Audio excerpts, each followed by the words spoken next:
Okay, good, recording. All right, so today's chat is going to be about filling your bench with wonderful ideas that speak to diversity as far as how different companies are doing different things or thinking about as they are reopening. Like, Kelsey and Second Star, they're looking at, doing Into the Woods, all these different productions that we're planning and are doing. How are we doing it with a lens of diversity about it? And I'm going to open that up with saying that diversity, of course, is more than just race. It is size diversity, gender diversity. It's pretty much diversity, as weird as this sounds. It can be anything that you need it to be, as long as it is inclusive of just a multifaceted group of individuals and cultures. And before I go too far, congratulations RMT on the town. So yeah, it was a good show. I learned a lot from that, and I did see it. I just jetted immediately.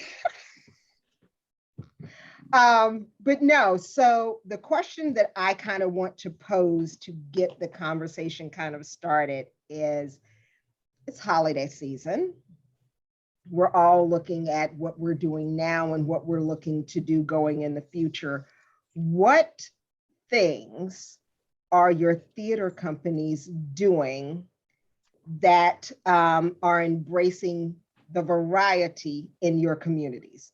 And I'm saying variety as another word for diversity, because I think I'm starting to get the feeling that when we say diversity, everyone's ear shuts down. So we're going to call it variety.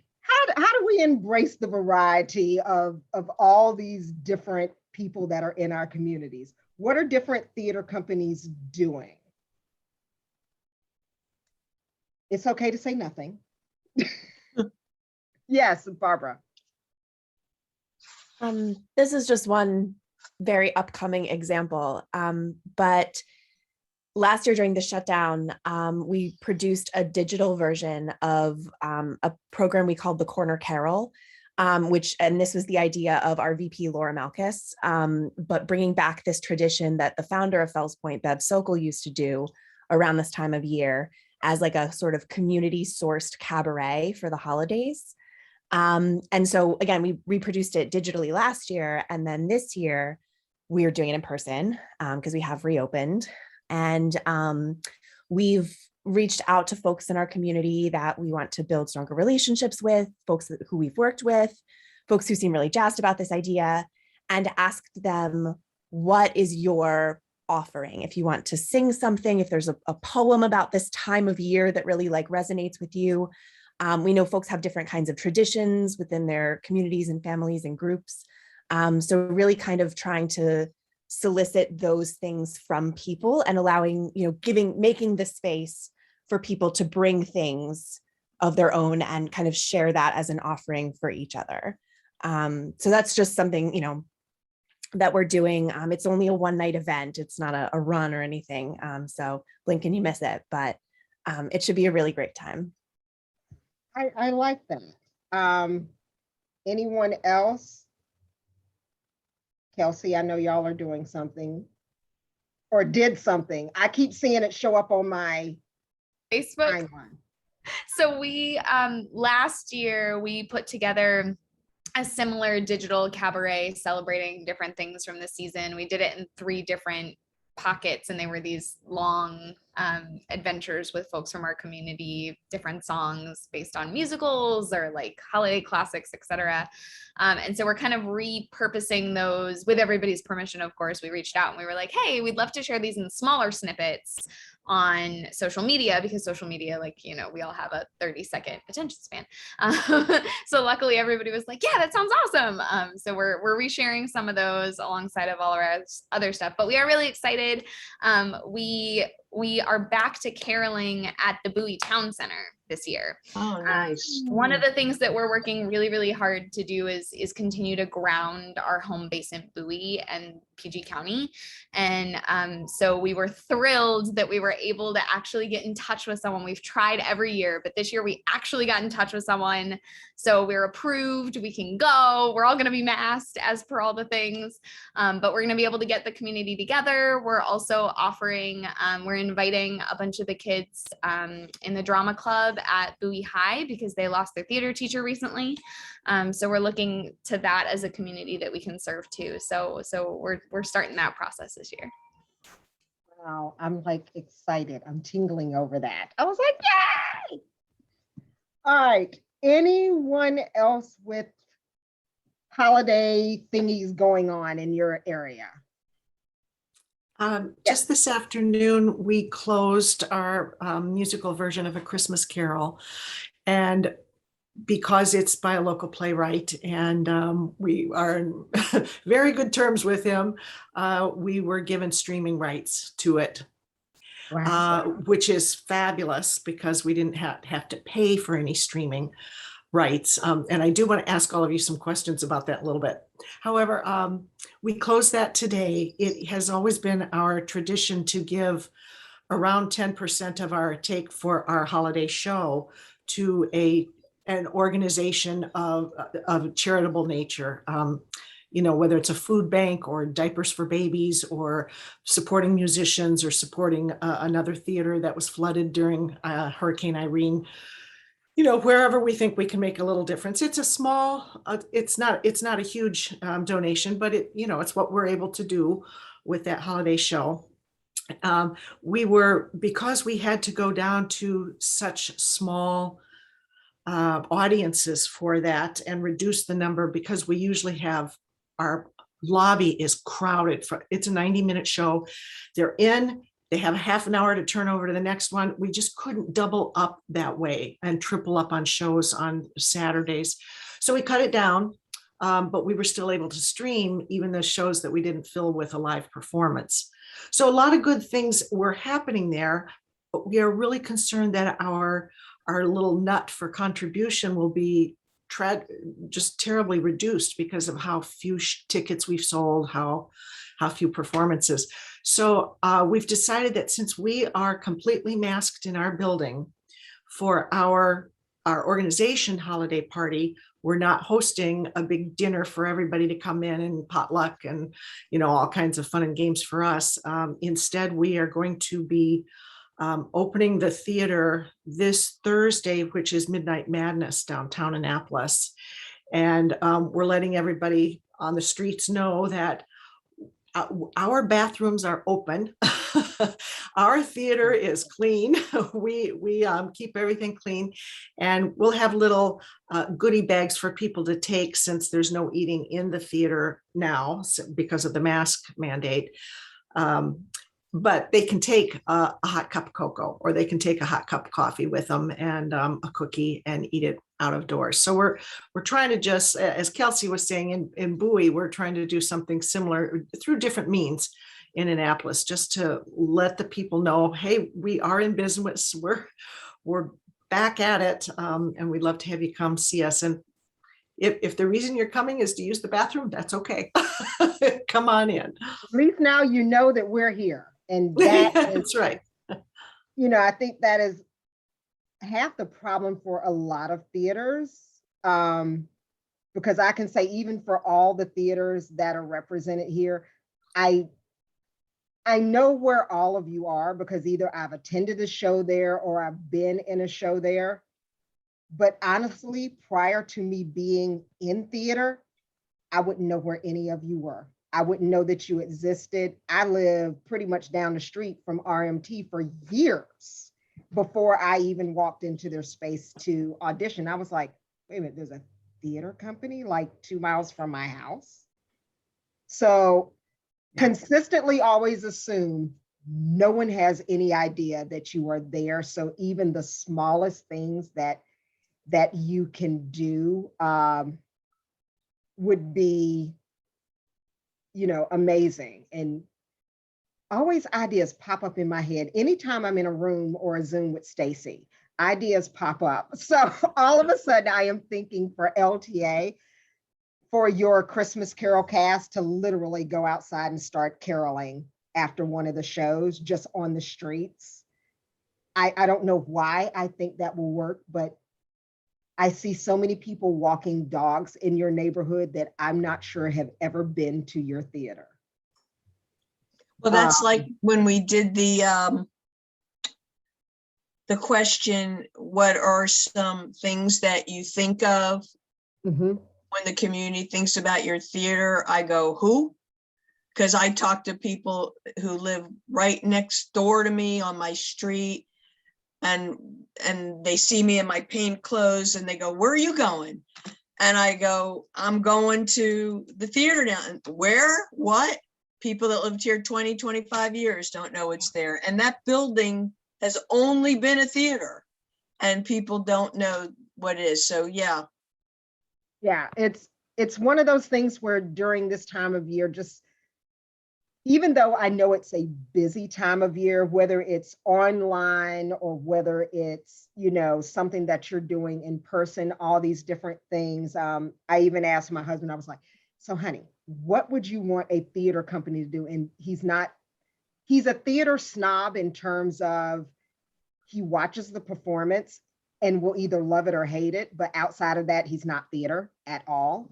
But I was like, what are some things that a theater company could do for, you know, diversity and things? He was like, he said, and his very words, why don't they all send out Adam Sandler cards? And I was like, excuse me?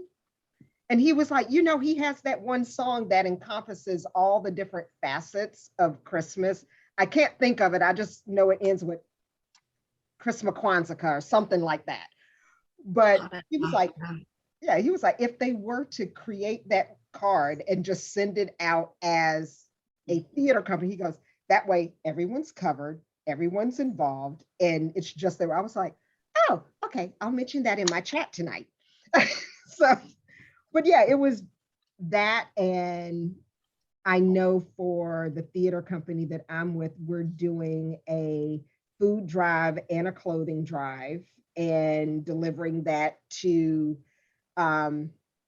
areas that are in that in the Greenbelt community. And we were contemplating having a community holiday party only because Greenbelt is very community oriented, but our space will not allow us to have anyone but pretty much 3 people in it at once. So that was next.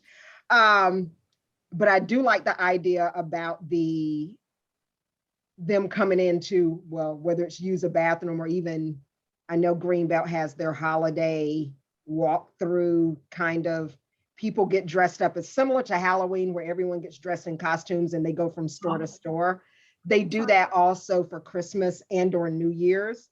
And I'm like, we should put a booth out and just, and you know, they were like, oh, we can tell them about our shows. I was like, you can do that too, but no, this is literally just giving back to the community versus, hey, we're here begging you to come in. So just different ways of looking at things. I have a company that's up in New York. They're doing an angel tree. So that for all the That's a great idea. Yeah, all the kids that are at this particular company, they put up this angel tree in the community, and the community is buying the present and putting it back. So literally, because they serve an underprivileged community, those kids are at least guaranteed one present, anyone that's in their program. So that was, I was like, oh, wow, that was neat. But that's also Brooklyn. Trying to think of anything else. Any other ideas that anyone can think of? That's Well, you know how the Postal Service has that program, and I'm just throwing stuff out because this is what we do. We go back and forth. Yeah. The Postal Service has Adopt a Family. You know, the theaters could adopt a couple families. Yeah, I hadn't thought of that. Yeah. No, that's true. And I mean, these are just things, I mean, even though, yes, we're talking holidays, these are things that can continue for, you know, continue on and on. I know even though February, I know it's Black History Month, correct me if I'm wrong, isn't that domestic violence month also? Because that's the month that you can do the vagina monologues for free. Yep. And also heart, women's heart health. Yes. Yeah. So I always tell companies, I said, start looking at all these, the holidays that we don't really think about, and well, not even holidays because it's domestic violence, but you know what I'm trying to say, the instances of finding different things and doing something around those, just even though it might not be your season plan around that, just in a step out of the box to reach a different demographic, a different audience subset. What's your next show, Rockville? I can't remember. We just announced our season. We're doing Once Upon a Mattress in the summer and Legally Blonde in the fall. Legally Blonde. That has my heart. I always wanted to be Elle. No worries. I can't sing it or dance it, but it was just one of those things, dreams. I also wanted to be Annie. And then it took Jamie Foxx to ruin that for me, because I'm like, you wait until I'm old. And now all of a sudden there's a Black Annie. Thank you. I'm like, I'm 50. Now we have one. But that was my claim to fame growing up. I wanted to be Annie. And I would go to Annie auditions. And I remember being told, you could be one of the orphans, but you can't be Annie. And I'm like, okay. Now I wish I were young and I could go back and say, see, I can be Annie. All right, so what are some other things that anyone on the call you're having successes, wins, or issues with when it comes to, even if it's not specifically about diversity, just what issues are you having? Because I know Doris mentioned streaming, which is its own beast in itself. Well, I mean, I can speak to just in general what our initiatives have been and where we've gotten with that. So we were very vocal about our standpoint and what we hoped to get in terms of our auditions for our last show. And I heard someone say, well, look at what you guys did, and the show's still mostly white. And I didn't say anything in the moment, but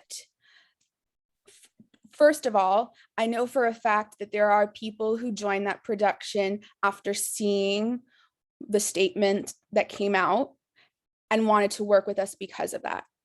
And B, it's not really about the result, because the result's not going to come without the effort. And it's like, we're still going to do it. That we could have nobody of any diverse background come out to auditions and we're still going to keep doing it. And that's just all it is. Yeah. The other thing that I think is sort of neat that we've been doing, we actually established a scholarship fund, and we're using that scholarship fund as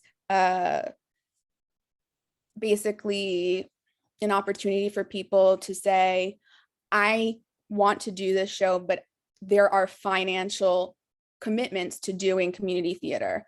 There's transportation, there's dance shoes, there's makeup, there's all of these financial aspects of participating in community theater, which inevitably makes it not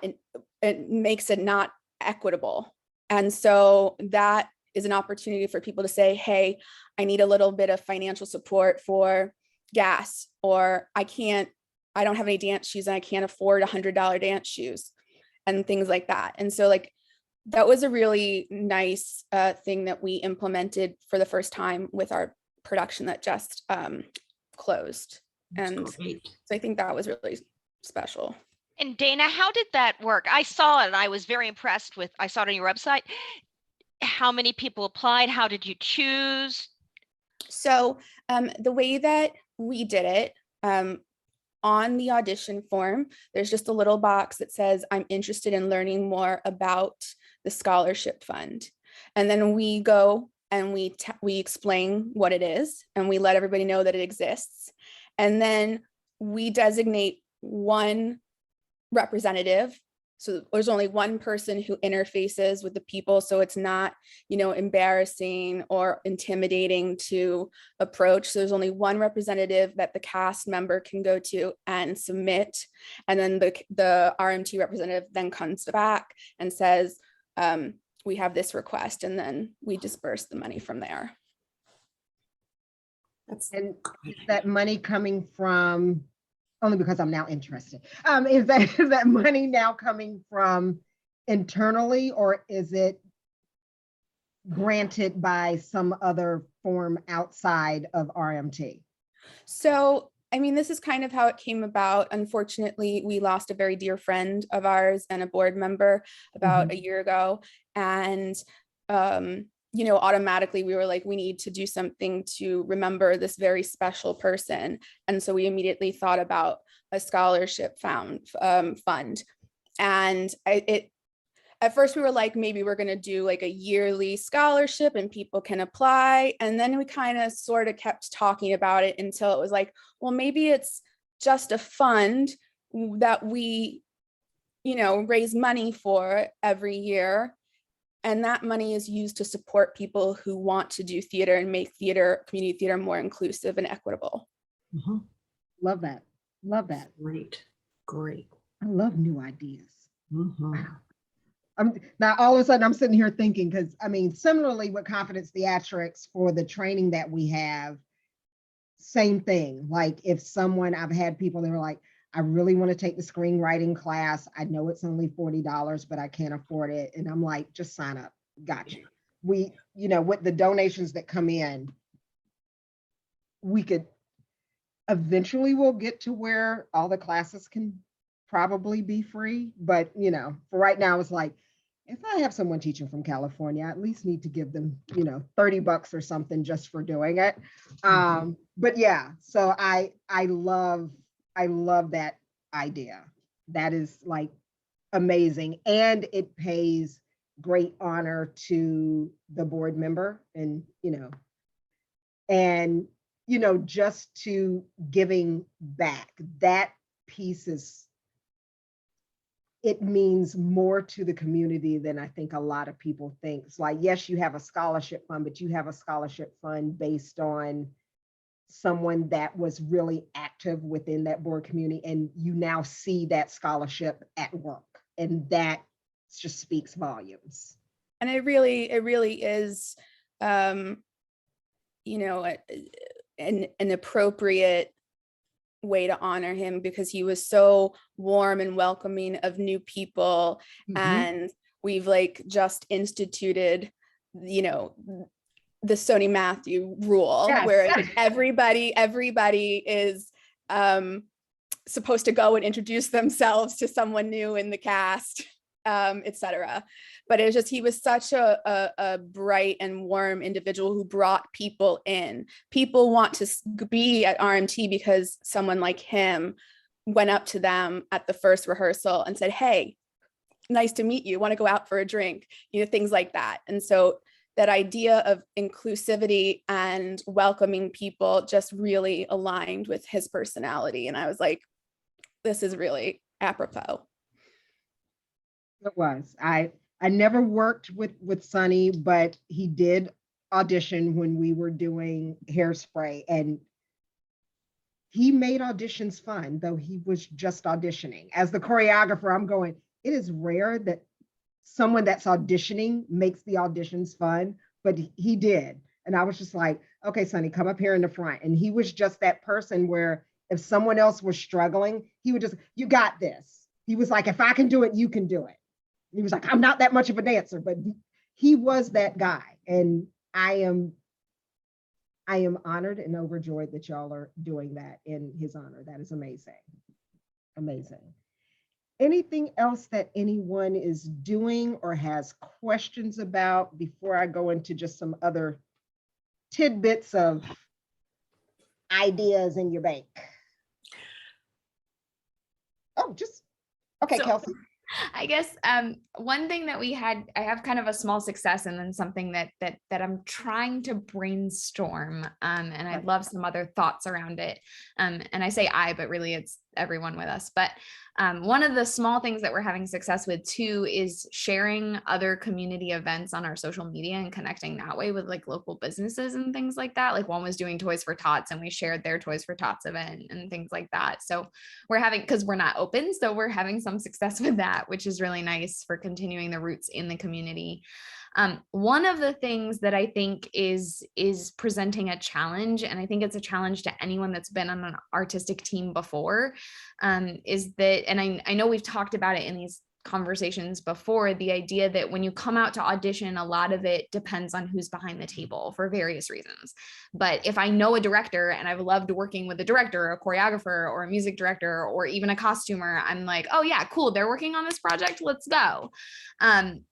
But at the same time, encouraging the team members to expand who they work with, or to let someone new on their team, or to try out somebody new and different, as we make those connections and we seek to expand who we work with and just have a variety of everything coming at the table, and also deepen the bench of who's being mentored up and things like that. So I think, I mean, all of us are artists in some way. And so it's definitely that, like, this is my person. They're awesome. I know that we can be in sync, and this is a volunteer thing, and I only have so many hours. Let's do this. But how do we also encourage people to think about bringing on a new team member is something that we're thinking about right now. So Boy, one, you're in my head, Kelsey. yeah. Yeah. One thing that we were discussing very similar to that at our last board meeting was the fact is that we ask directors to come in to propose a show to us with as much of their production team intact as possible, because that makes us less nervous about like having a staffing issue. But that perpetuates that very like, I only work with this choreographer and I only work with this music director, or these are the people I know and that's why I'm coming in with them. And we're just trying to figure out like, what are the other options? Because you also don't want to be like, you have to work with this person.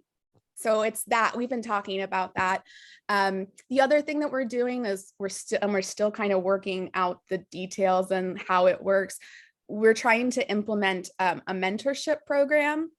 And so with each production, we ask for people who are interested in being mentored. So like last production, it was, we asked if anyone wanted to be a choreographer or apprentice, or like we also had a properties design apprentice. And we're still kind of working out what this will look like long term. But that's the intention of it, is to really develop new talent to stay with us. You know, if you nurture and develop talent at home, people stay there.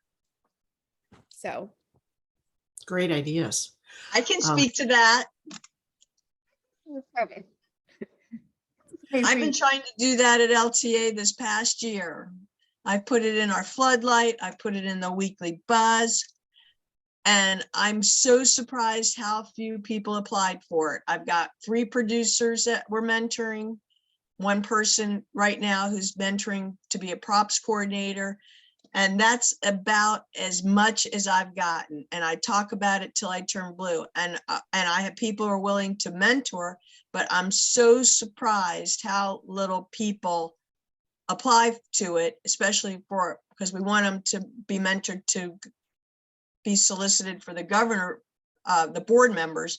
But I think it's Kelsey's story, which is my story, is that the click thing comes up and people are afraid to apply for these because I'm not in that click. I'm never going to be selected, etc. I have a weird thought question, and we can move on from it. I'm wondering if it's the use of the term mentee, apprentice. Is there a friendlier term? I don't have an Mhm. answer. I'm just throwing this out there. I mean, I know for us, we're looking for like assistant directors or assistant choreographers or things like that with the idea Okay. that they could then, we're at least like using the model of, or like dance captain or whatever it may be, that kind of the quote unquote professional theaters also use the terminology, I guess. So that it's like you're the assistant director, you have an actual title on this production, is what we're looking at. But even beyond that, right? Like I'm a director and I'm like, I want to test out new people all the time. Let's work with new people, but not every director feels that way. So I'm definitely that way, and I have done that with directing. Actually, I think I've done it with every part of it. I've had people that have auditioned for me that in my head I'm going, they're in. I know what they can do. They're gonna slam this role down, and then some person that I didn't even see coming comes in and completely flattens them in the audition. I'm going, ooh, okay, you are so my friend, but you are aware you're not getting this part, right? And I was like, I still want you to work on the production. What do you want to do? Oh, well, I mean, I can do props, I can stage man. Good, stage manage. Good props. Good this. I mean, I love it when I find a dance captain, whether or not they're good, doesn't matter. You want that responsibility, I will give it to you. And then usually the next time someone says, Ricky, we want you to choreograph. Hey, why don't you go with Jonathan Fair?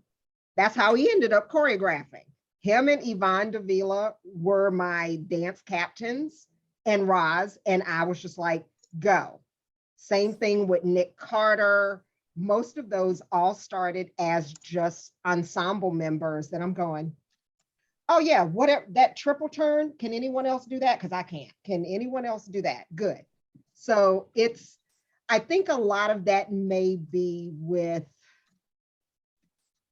and I agree with you, I don't know how to do it because as a director, choreographer, or whatever, you have to be willing to mentor that person or help them do what they need to do, and or be willing to see that opportunity in someone. Because I think that is a lot of, because I remember when I first started out saying, okay, this person could be the dance cap. The first time they were selected to choreograph something over me, I was in my feelings for about 24 hours. But it was just natural. And I was like, but wait a minute, I'm in my feelings, but I don't have a rehearsal to go to. And then all of a sudden it was a completely different mindset to, oh yes, please someone else take this from me. But there are always people that I can see, even when they walk in the door, the person that is dressed to the nines, I will always peg them for costuming. Because I'm like, you see something I don't see. I didn't know stripes and flowers could go together, but you're making that work. Choreography, someone that just really enjoys dance, whether good or bad. And I see that. Directing, I always look for the person, which is probably the irritation for most people, the person that asks 10,000 questions, when you're just like, okay, deliver the monologue. Okay, well, what's my perspective? What's this? What's that? I'm like, no, just read. Just read. But that's also the person that I will pull to the side. I was like, okay, I like, you want to direct that one scene? Really? Yeah, just give me an idea. I was like, it may or may not work, but see what you can do with it. And a lot of that is just, like we've been saying, building your talent that you kind of see there. And yeah, good job, Kelsey. That's a great, big old giant question mark. Uh-huh. How to get that to happen? Because yes, people do come in with their own groups, but I think that also may change now because of COVID, a lot of production teams that were solidified, they are now dispersed. I can tell you my standard production team, half of them not even in the United States anymore. They literally have left the country. to go elsewhere or move to the West Coast. So if I had to pull together a music director, a choreographer, a props person, yeah, I'm gonna have to get somebody new. We at CP have really been smacked in the face with what you've just said, Ricky. We started up in May of last year. It was very limited, and we did 2 summer shows. They were, 2 seats between every person. Yeah. They're very, very small audiences. But we started up full tilt with a full agenda of 7 shows for this year, including our holiday show. And they are big shows. Now looking at it, we realize that they were way too big. It was way too aggressive, because we had not counted on the fact that we would be so short of production staff. They have found other hobbies during COVID. They're just like, and then we started up rather quickly. And my predecessor said, we never had any trouble getting people to do this. And I'm like, yes, but they had a year to think about it, because we pick our shows, early on. And now you're just asking them to instantly be available this summer. This is in May. You're expecting them to all be available in June, July, and they've booked themselves up with other hobbies, other interests. Also, those people who were in a in the zone 65 and above, who very often were some really fine designers, but also very willing mentors. They have been reticent about coming back to closed spaces with a lot of people. And so we haven't even had those that we counted on to be the mentors, to be the, I'll be your big brother or big sister on the show and kind of let you be the assistant. If we could do anything all over again, I think that's one of the biggest things. Probably 2 or things we would do, but that we would have made a lot more effort to make sure that it wasn't just the actors and the directors who were saying, we want to get back. We want to get back. Oh, we're so ready. We're so ready. Those of you that haven't been ready yet, I'm sure that that's a special agony that I can't relate to, because we've been back for 6 months now. But you have time. You have the time to think through and plan through and really prepare for what awaits you, because it's surprising. Not all the audiences are as comfortable coming back to enclosed spaces. And I know, Kelsey, you guys, we're in the same milieu kind of over here on the eastern side. And a lot of our folks have not been comfortable coming back. I know that audiences would go to Summer Garden because that's out of doors, which is great. They unfortunately didn't have any rehearsal space, so they couldn't do stuff for the last 2 years. And I know they're eager to get back at it this summer. So that's a huge thing if you don't have the production staff. So we've been having workshops, and we've been and then having people from the workshop stand up to be a stage manager, stand up to be a producer or a lighting designer or whatever it is, with somebody at their side. And it's working really well, but it's painful to be this understaffed. It's excruciating. And Barbara, you were going to say something? I was going to echo the feelings of anxiousness that come with being understaffed, especially in the design side of things. Something that because we at Fells Point Corner Theater, I also, in hindsight, planned a ridiculously aggressive season. And I'm looking at it now like, wow, I really did that to myself, didn't I? To all of us. But I mean, we're making through it one show at a time. And one thing, if I can offer, that I think has helped us a little bit in kind of traction in because it is tough to get people back in, just even as audience members. And I, again, echoing and acknowledging all of what you just said, seeing it in Baltimore City as well. But something I think that has helped give us like just the tiniest bit of traction is that from selecting our season, and I did something that, ruffled a few feathers in our organization because it was different than the way things had been done normally in the past. But when it came time to kind of put together the first post-pandemic season, well, we're not post, but continuing pandemic season, I reached out to the members because we're a member-based organization. So I reached out to our membership, which includes not just performers, but designers and audience members and just community members and business people and just folks who love the theater.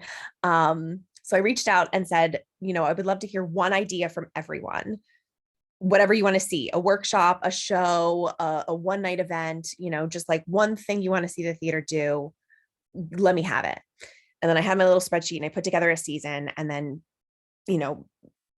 put everything together from there. So everything that we're doing at Fells this season came directly from a member, and I can point to whichever member that came from on my spreadsheet. Cool. And I think that has helped just because it has that kind of automatic buy-in.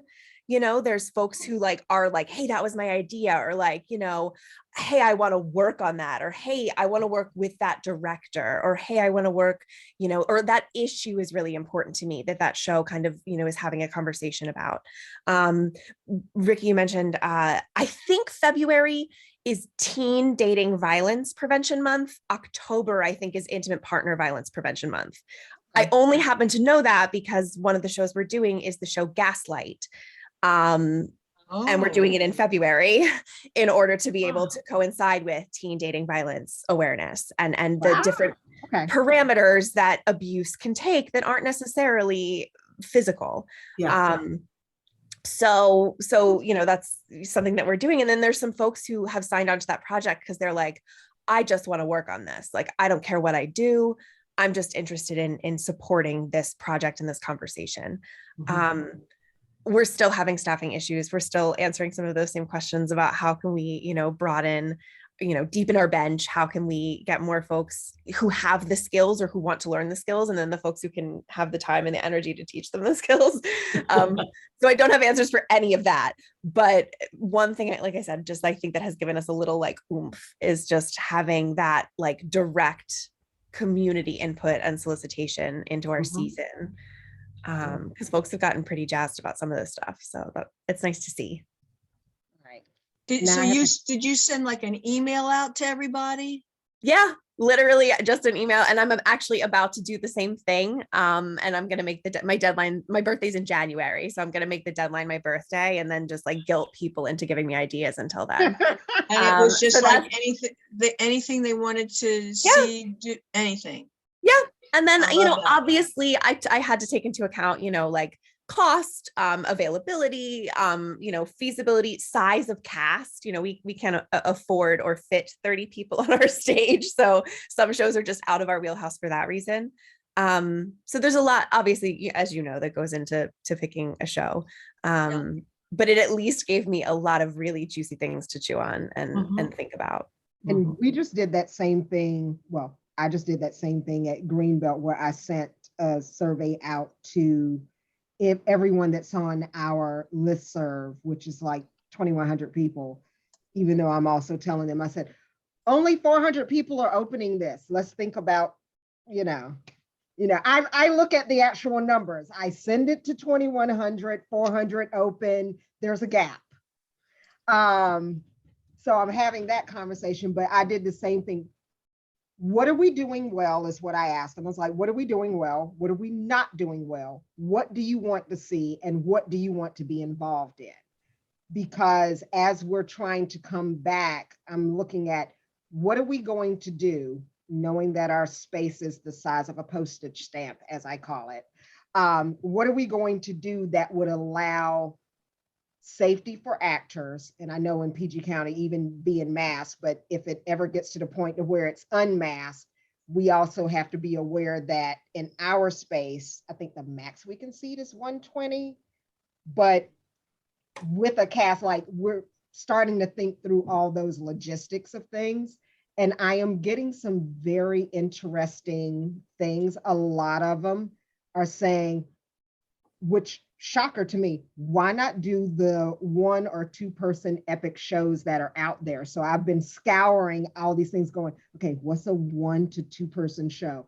And there's so many. And then of course I got introduced to some because I'm doing a show at Next Stop, and they're doing the same thing where all their shows have been 3 or less people throughout the entire pandemic. I think they might have had one that was 4, but they are doing small shows, and pretty much whoever the director is, you have a director and a stage manager.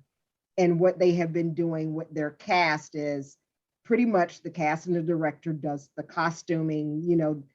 So there was a lot of training for some that were new, but for those of us that knew it, it was like, okay, this is what I'm wearing, this is what I'm doing, this is how I'm setting up backstage.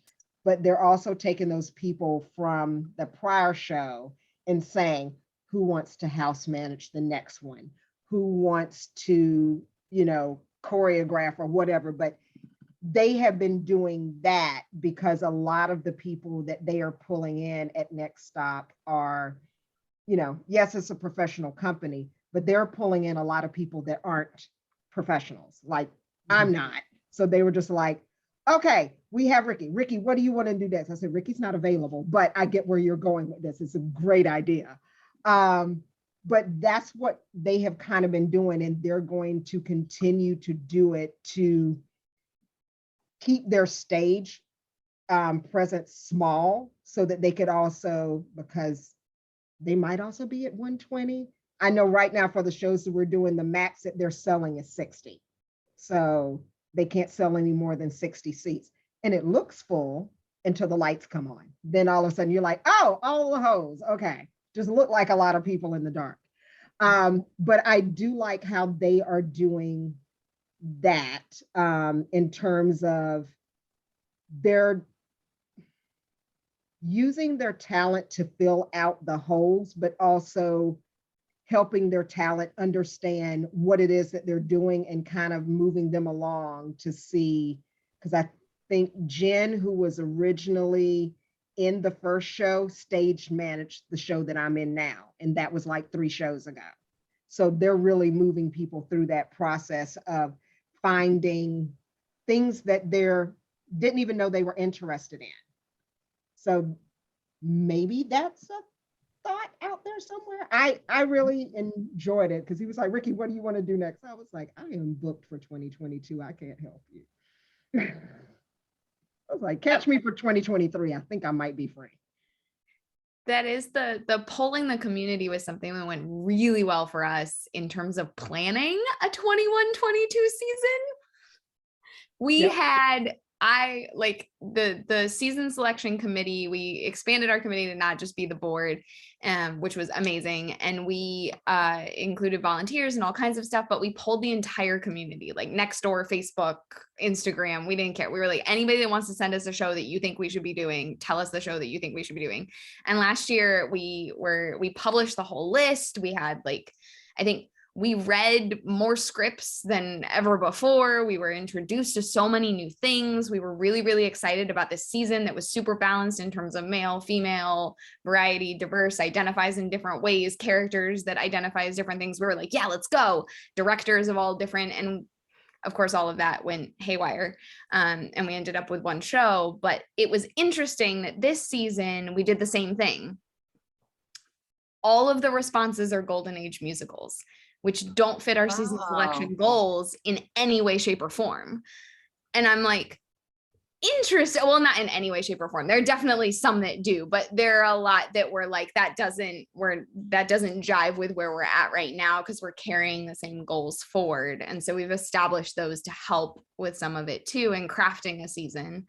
And it's just fascinating to see the variety, that the responses have done kind of a whole 180 in just 6 months. It's like, no, we still have the same goals. We still want to have a different voices and things like that. So carrying forward a bunch of the other shows too, but it's definitely interesting seeing who's ready to come back. I think to the theater might play into that, or Yeah. other things too. And also that people want comfort. You know, Yeah. they've been scared a long time. And something that's familiar feels safe. And I think the other thing, and only because it's been in my head and I haven't figured out what it is yet somewhat, but I think, and truthfully, we've been talking about diversity pretty much for a year and a half now, and it's been pretty heavy. And, that's why I'm like, no, diversity is all these different things. I think it's now the buzzword, like I said, that everyone just kind of goes, oh, okay, that, and they just shut off. Whether or not they intend to, it's almost like, what is that thing that everyone says when it comes to holiday season, whether you've been whammed or whamageddon, whatever. I don't know what it is. I don't think I've been whammed yet, but I know people that have, and they're very frustrated. So I'm thinking diversity has that same effect right now. So I've been tooling around to come up with another word that is not so buzzy in corporate America and on the news, that still gives that same, whether we call it an inclusion chat or whatever, it's just, I think, though, yes, diversity is still out there. It's definitely something that we need to stick with. I just think we have to find another word to get newer people to listen, and or older people to, not older people, but people that have already heard it to continue listening. Mhm. So that's Well, only I been love tooling in my your head for a week. variety tonight. Yes, variety. And that came I from my thought that was husband. fun. Yeah. Every now and then he comes up with good nuggets. Every now and then, good nuggets. But anything else? I think the ideas have been good. I have to come up with, and I said this at the LTA workshop that we did last Sunday. I know Confidence Theatrics, we're looking to build a tech consortium where we actually train lights, sound, anything dealing with backstage, including all the other things, but primarily tech.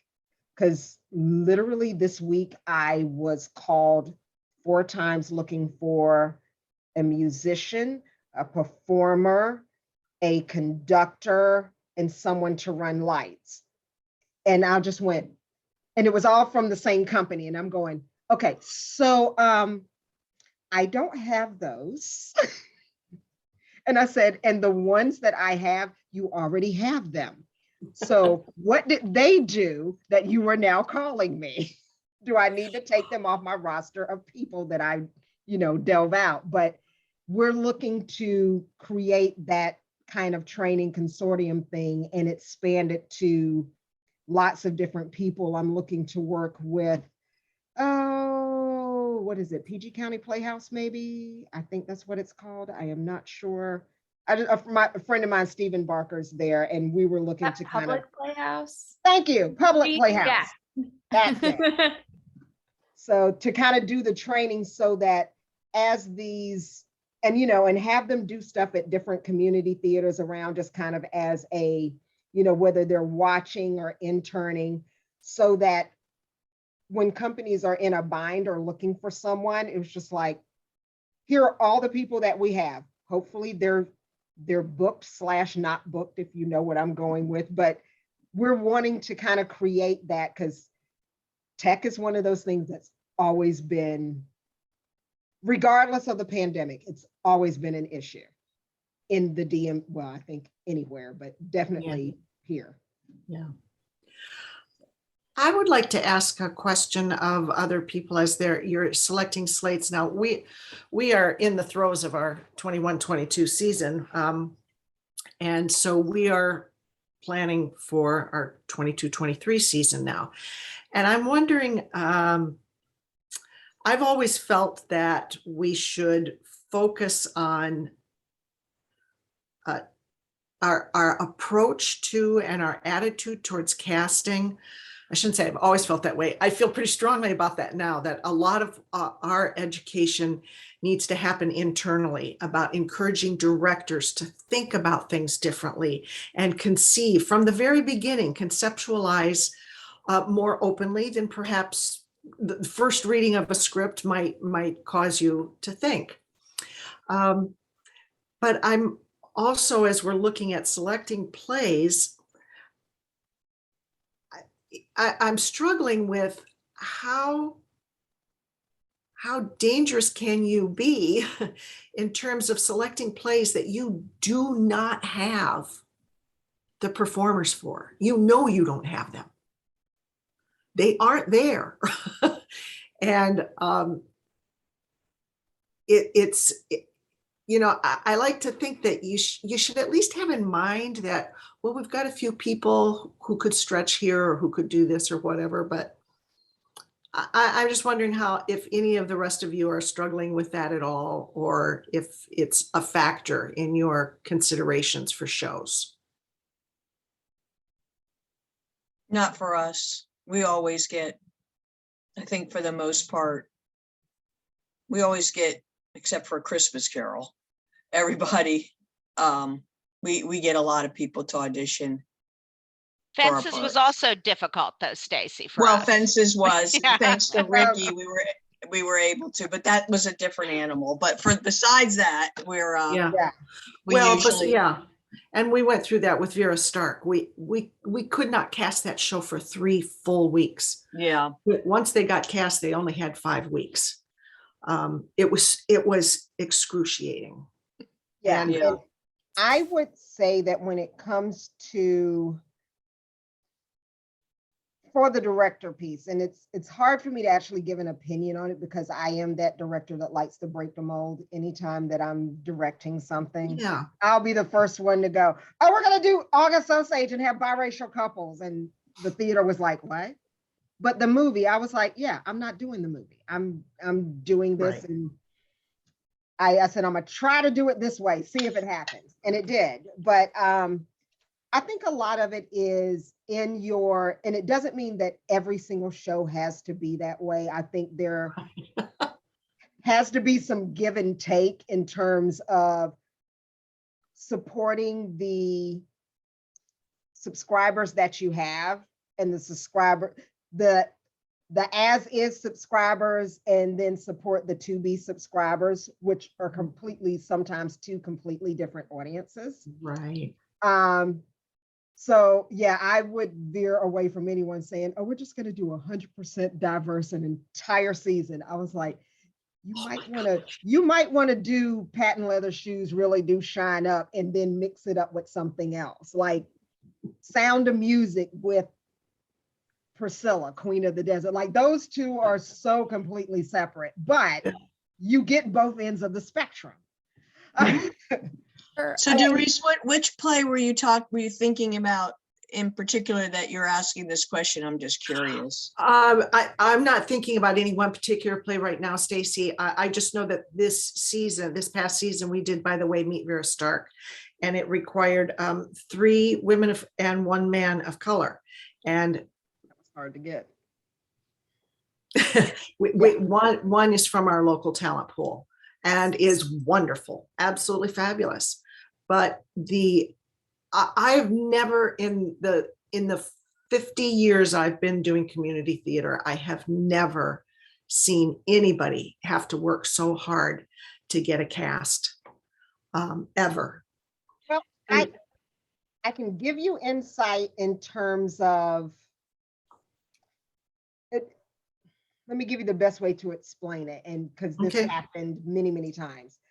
I love it when theaters decide they're going to do Big River Mm, and they don't have, and I don't even know the character's name. Is it Jim? Jim, yeah. Jim. They don't have Jim in the pocket. I'm like, why would you even select that show without having Jim? Yeah. At least 1 or 2 that you've already talked to say, Right. hey, we're thinking of doing the show. I need you to be available. And I Right. think that is,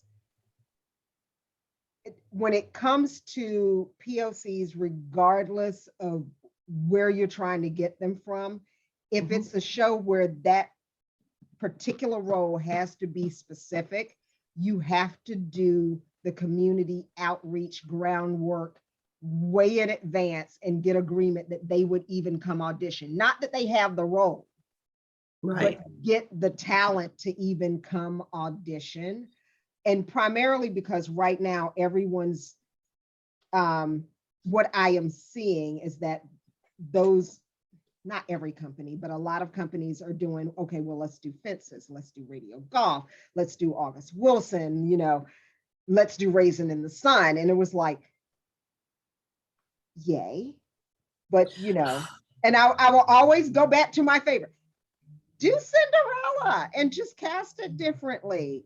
Do That's yeah, my do thing. Hairspray. Yeah, do Yeah, Hairspray, which that- has its own issues, but make Tracy thin. Yeah.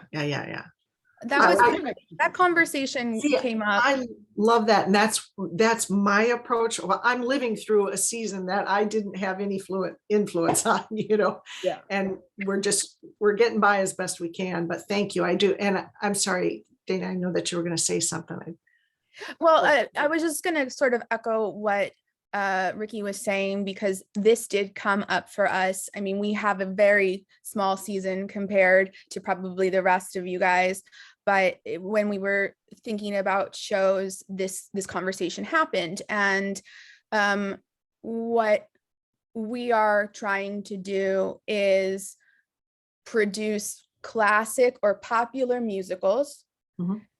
and infuse that with a new perspective or new casting decisions. Like Legally Blonde, when you think of it, very white. But the point is that that's not how we want to present it. And at the same time, what we discussed is, okay, we could do this particular musical that requires this particular BIPOC cast and pretend like we have people to come out for it, or we could do the work now so that people are like, this is a company that I want to work with and have a community that is more diverse. And then later on, we'll do those shows when it's appropriate. Right. It's a lot. love I that mean, attitude. Yeah. I know it's very daunting when you're like, I want to do the shows that represent the community, and then the community doesn't show up. But it's almost like, oddly enough, theater is not like the brand new store and a restaurant that opens in the neighborhood where everyone floods because it's brand new. With theater, oh, we're doing something different. It's almost like you just have to keep throwing it in their face until they're like, you know what? I'm gonna give this one a shot. And then next thing you know, you're like, okay, because me at Next Stop, I turned them down 3 times for 3 different shows during the pandemic. And finally I was like, fine, it's Christmas, fine, I'll go do it. I am having the best time of my life. That's great. Only because they just kept bugging me. And I told Evan, I was like, thank you for bugging me. I probably would not have done this had you not. And he was like, yeah, he said, I kept giving you out. So I was like, yes, you did. And literally up until opening night, he was like, Ricky, if you're not feeling this, and I was like, you know what? I'm going to do the show now. Like, we open tomorrow. I'm not going to back out now. He was like, I know it's a lot to memorize. It's a comedy. I'll fake my way through it. So, but yeah, it takes work, but I mean, just know that you're not in it alone. And one of the things that I have said on a couple of occasions, and I know this goes against any theater thought process, is that you should have group auditions, almost like seasonal auditions.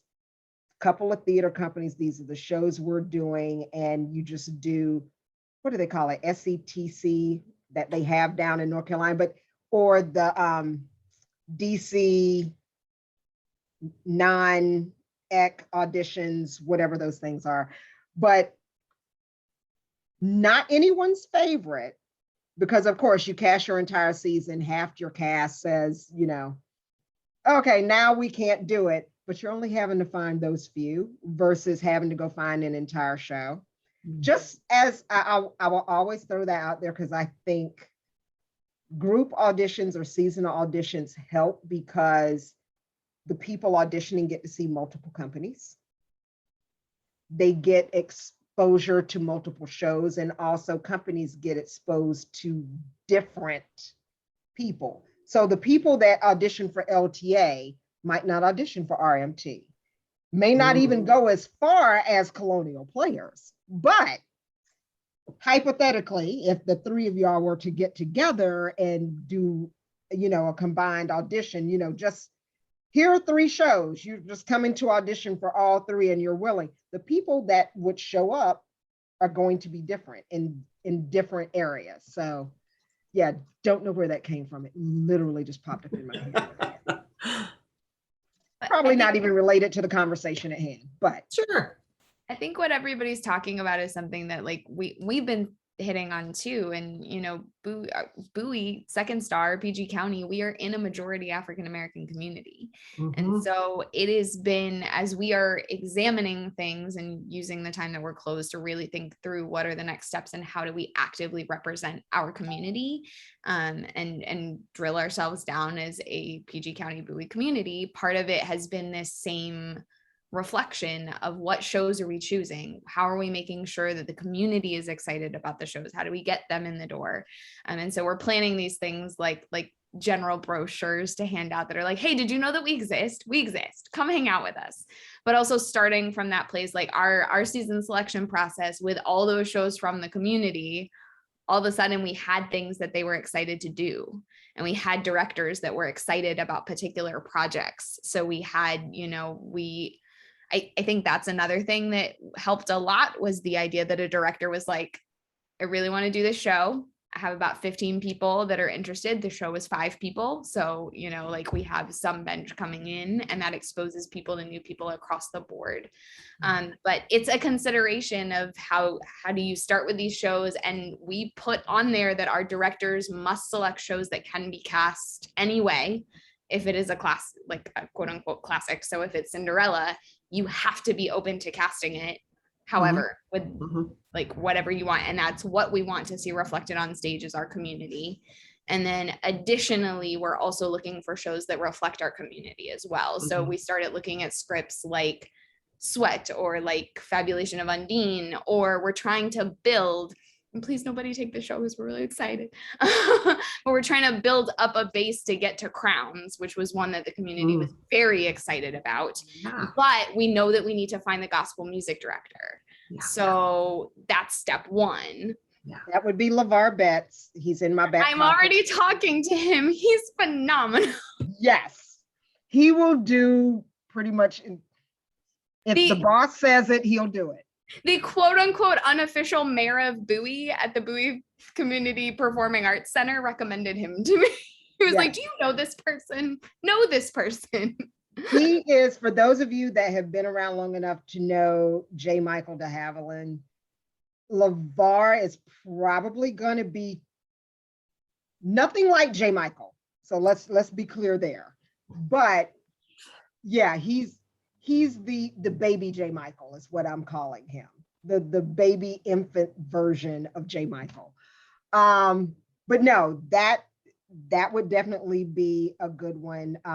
And I will just throw shows out there. This would be great in Colonial Players, but anywhere. Oh,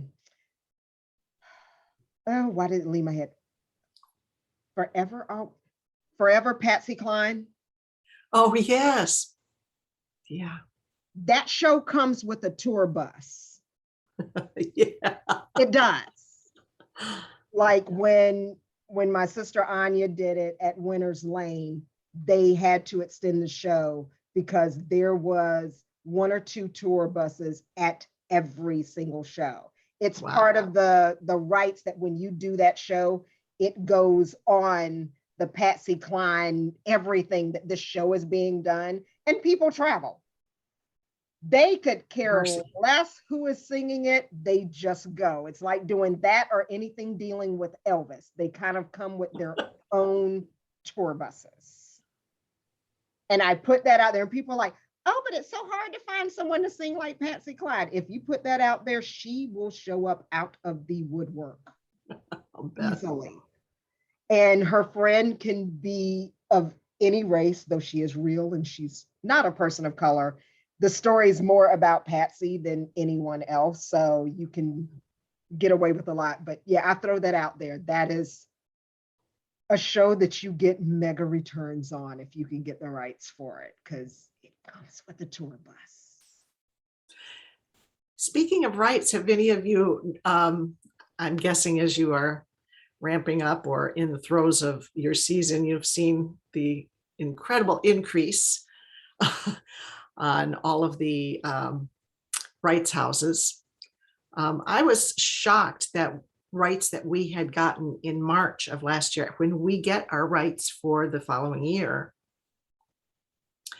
I have been told that every single thing that we have on our season brochure, that the rights have expired, and I had to reapply at a much higher rate for everything.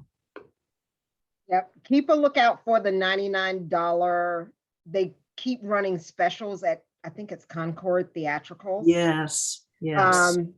And the funny thing is, some of the $99 specials are shows that we know, some are not. And I was like, go for the ones that no one knows, because the price won't go up on those. But it's just, and I also think that Concord Theatricals is doing that because they're getting ready to be bought out. Yeah, Play Scripts is also doing it. Yeah. We have been in rehearsal for over a month for The Lost Boy, and we were waiting for our invoice. They typically send it 6 weeks before you open. I mean, that's standard issue. We've been doing that with them for however, 50 some years. 6 weeks before we didn't get an invoice. So I wrote to them and said, we're waiting for our invoice. We pay our bills. We wanted to, we're happy to do it. So where's our invoice? And they said, oh, you are not licensed for that show. I've got the license in my email. Your license expired. You must apply again. Rights houses are having the same tech issues, even though it's just staffing issues, which is why a lot of the rights houses are being now under consideration to be bought by movie companies like Paramount.